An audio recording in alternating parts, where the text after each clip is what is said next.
Good afternoon. Welcome to our series of webinars where we give you information on changes that are going on at Medicaid. Today our program will be focused on the Patient First PMP's role in health home programs. On our agenda, we will talk about what to expect on April the 1st, what are the health home program benefits to our Patient First providers. We will be providing questions that we have received earlier and give you those responses, and then next steps. So what can you expect on April 1st? On April 1st, the Patient First PMPs can obtain a Patient First and Health Home panel on the 1st of each month at the Alabama Medicaid Interactive Portal, and we provided you the website on this slide. On this slide, we can give you wonderful information about your recipients.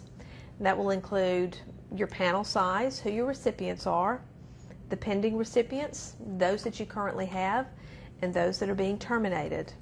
In addition to that, we give you other information such as demographics, Medicaid number, aid category, county code, and so forth.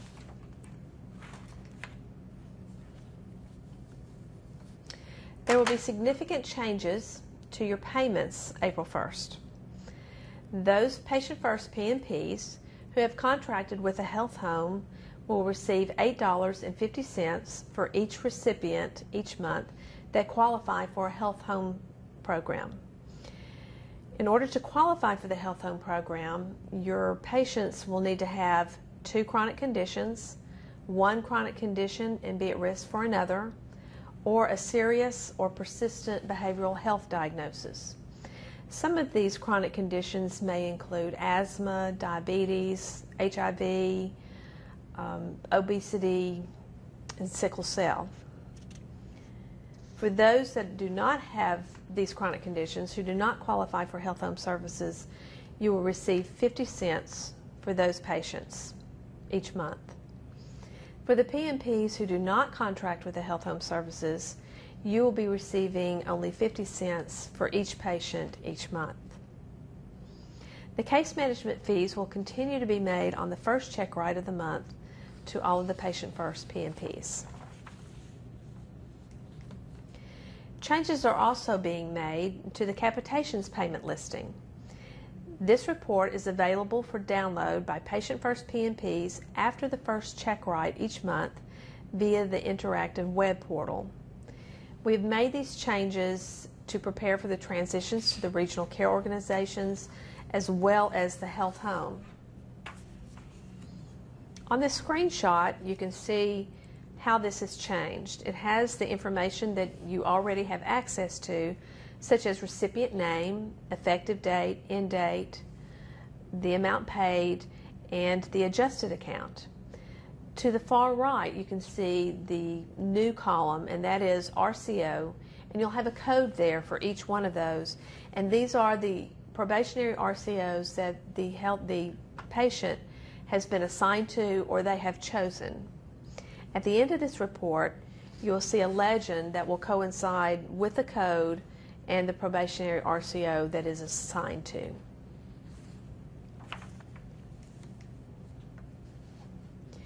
So what are immediate actions for Patient First PMPs? To participate in the expanded health home program, you must do 2 things. The first is you must have a contract with the probationary regional care organization to be a health home provider. The deadline for this, in order to be paid in April, was on Monday, March the 3rd, but it's never too late to sign up. You can always sign up later and sign a contract. You just won't get paid as early as everyone else. So if you have not done this and you're wanting to participate, you need to get that contract in, and that will go to the probationary regional care organization. The second step that you must take is to submit an individual Patient First enrollment agreement. This one goes to HP. The deadline has passed on this as well, but it's important to get that in as soon as you can. All Patient First PMPs, including those that are currently enrolled, are required to submit a new individual patient-first enrollment agreement. The recipients will be assigned to individual MPI numbers, not the group number. If a patient-first PMP is enrolled as a group, assignments will be made to participating patient-first PMPs within that group. Again, the health home contracts go to the probationary regional care organizations, and the patient-first enrollment agreement will go straight to HP.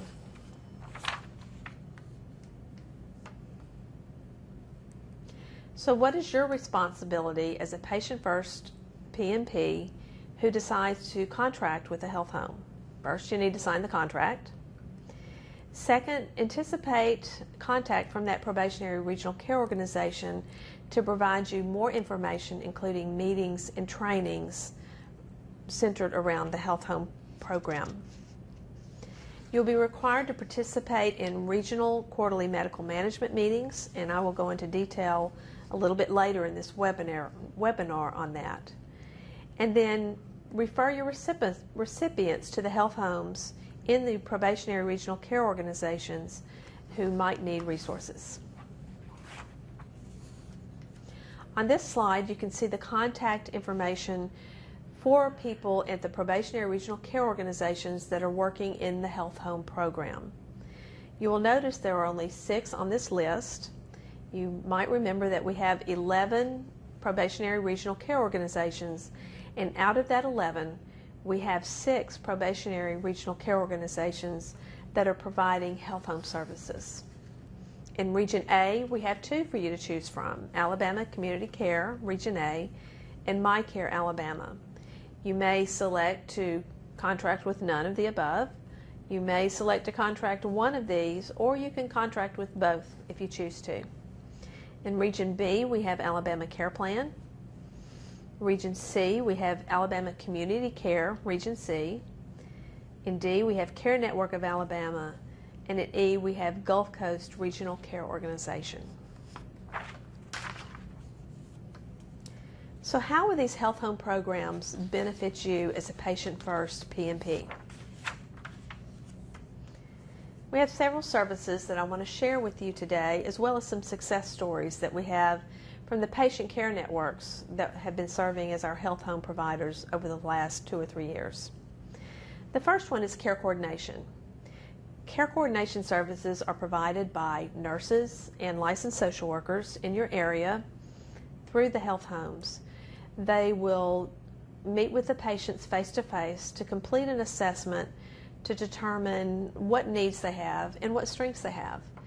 And then after that, they develop a care plan that they will coordinate with you. They always keep the primary medical provider as part of that team to implement that care plan and then refer for resources or perhaps provide medical education, anything that will help to manage that patient's chronic condition. They may meet them in your office, but they also make home visits. If you've ever made home visits, you would be aware that what you see in your office when you're seeing a patient may be completely different than what is going on in the home. What you may think are the problems could be the tip of the iceberg, and then the care coordinators can go out in the home and really see what's going on and let you know so that you can develop a care plan to help this patient care for themselves.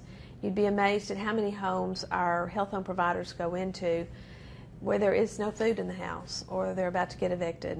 And if that's the case, the care coordinators can really help the patients with these issues.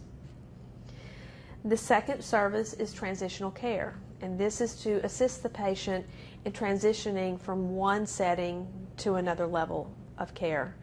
Usually it's from the hospitals to the home or from a behavioral health setting or residential setting back into their home. They work with discharge planners in the hospital, but they take a few more steps beyond that. They meet with the patient when they are still in that facility, work with the discharge planners to see what that patient may need, and then once that patient is discharged, the nurses and perhaps social workers and pharmacists can go into the home and make sure that patient has what they need. This program is driven by transitional care nurses but they may use a team of other staff members from health homes, such as social workers and also our pharmacists. The pharmacist can be a real help in this, in that sometimes patients are discharged home with medications that perhaps Medicaid does not cover, and the pharmacist can inform you that they have this prescription and suggest maybe that we change it to something that they can receive through Medicaid. Medication management is another service that somewhat goes hand in hand with transitional care, but each of these health homes have pharmacists. And when we make home visits into the home for our health home patients, those that are at high risk of not being able to manage that care, we get a medication list. And we provide that to the pharmacist, who then checks for any adverse events that could happen and try to reconcile that to make sure that the patient is on the right medication, and can work with you as a team to see if perhaps you might want to change that, or you may not be aware that they're seeing another physician and have this other medication. So they work with you to determine what is best for that patient. In addition to these services, the care coordinators can be housed in your office so that they have better access to your patients and you have better access to the care coordinators. Depending on the size of your practice, they may be there a few hours a week, once or twice a day, or if you have a large practice, they could actually be there full time. We have a large pediatric practice in the Opelika area that has 2 full-time care coordinators in their office seeing these patients, and they remain quite busy. We also have behavioral health nurses as part of the health home program, and they are to assist in integrating medical and behavioral health care. Not only do they link patients to resources, they also make sure that their behavioral health services are integrated with their medical services. A good example of this is in one of our patient care networks. They discovered that many of their patients that had a diagnosis of behavioral health diagnosis were not going to see their medical doctors. So they gathered this information, looked at when they had last seen their physicians, and if it had been quite a while, they met with them and made sure that they got appointments back in with their PMPs. And then there's the quarterly medical management meetings that I referred to earlier that you'll be participating in. These are local meetings where you would be meeting with other providers and looking at data to see what's going on in your area. And this is data through claims processing with Medicaid. It could be that you have a larger incident of asthmatic patients going to the emergency room, and you as a group of providers can see what those issues might be, initiate some programs around that to try to reduce those people going to the emergency rooms and going to you as a provider instead. They also look at EPSDTs and various data.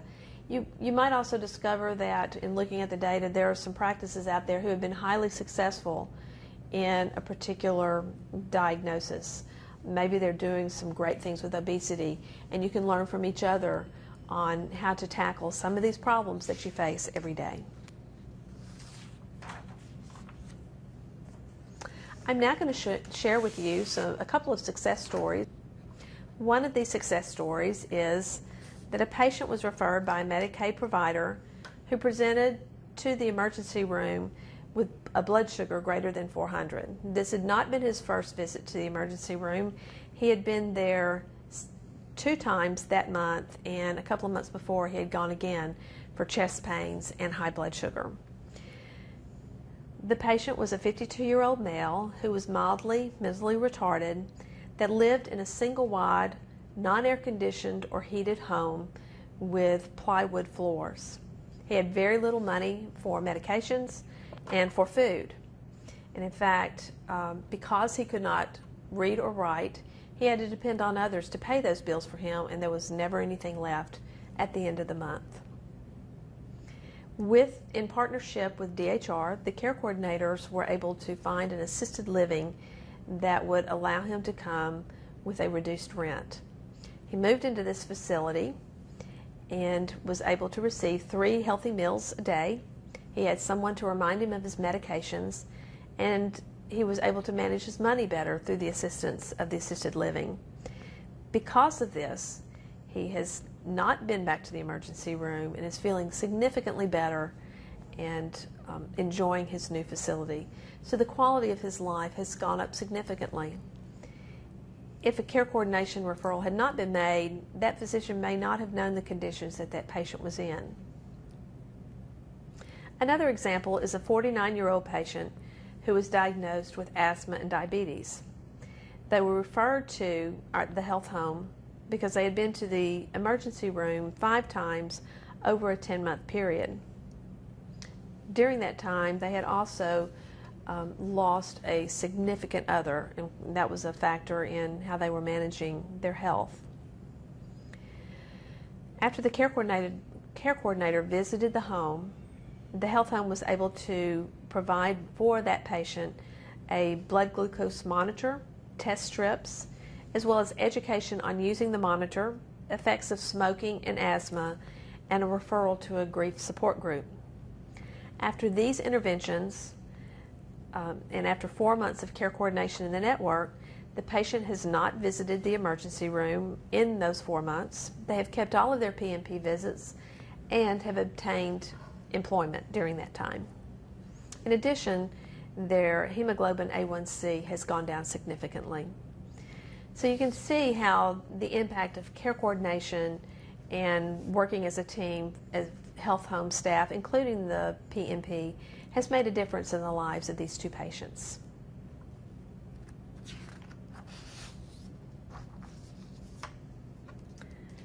Questions. These are questions that we have received earlier, and I will provide you those questions and the responses from Medicaid.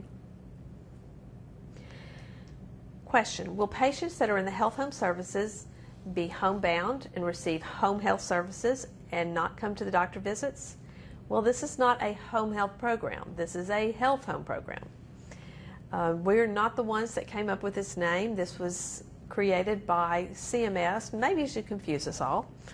But this is health home services that, as we described earlier, provide intense care coordination services to patients with chronic conditions.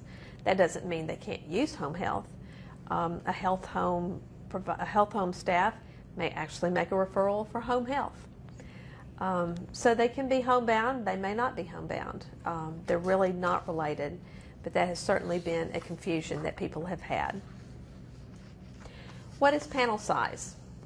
Panel size represents the number of patients assigned to a patient first PMP.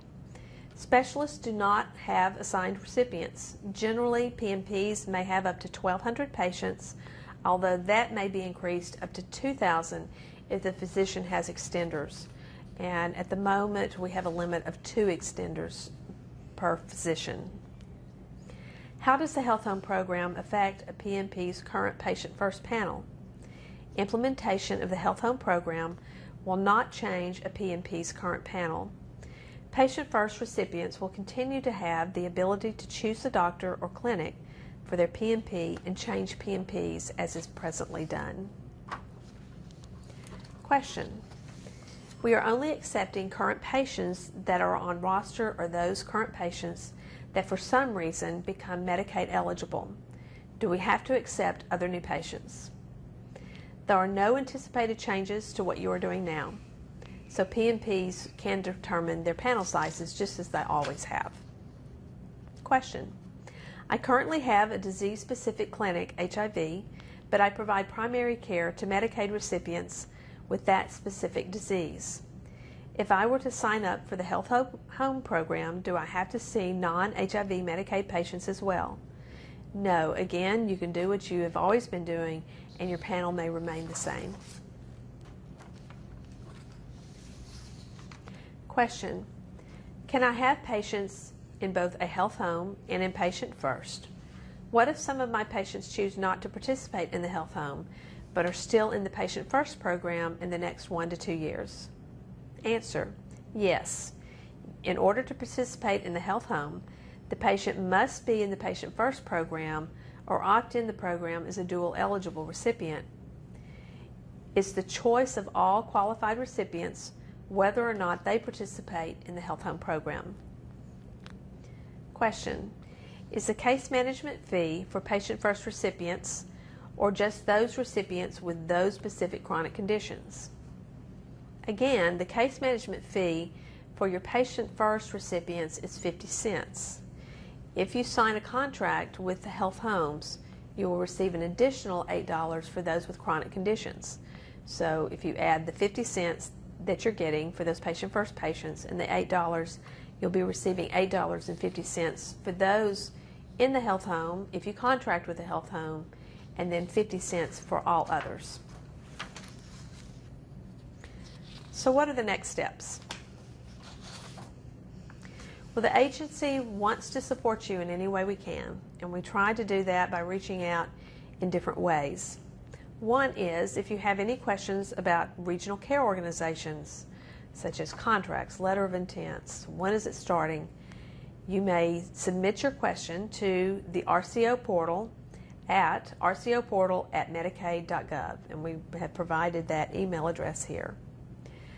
For PMP issues such as enrollment and any kind of assistance, there are numbers for HP that are provided on this slide. Or if you need some answers to questions regarding policy for Patient First, you may contact LaTonda Cunningham or Gloria Wright here at Medicaid, and we have provided you their email address. On the next slide,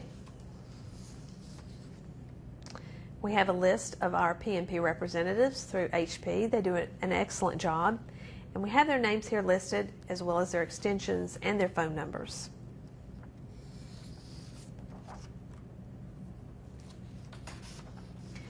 So a couple of things to remember from this webinar is that Medicaid really does want to have a seamless transition to the statewide expansion of the health home program, and then further down the road to our regional care organizations. Deadlines are important. If you haven't signed any contracts or sent in your agreements, you're a little late on your deadline, so make sure you get that in as soon as possible. The health home contracts go to the probationary regional care organizations, and you have contact information for those people in this webinar. The patient first agreements go directly to HP. Failure to complete requests can impact recipient assignment and delay in your payment, so that's important. We have additional webinars coming up, and we have our schedule in front of us with this slide. The next one will be on March the 11th, and we'll address the regional care organization letter of intent process. And then on March 18th, we'll have the second part of this webinar where we will continue to talk about the PMP health home responsibilities.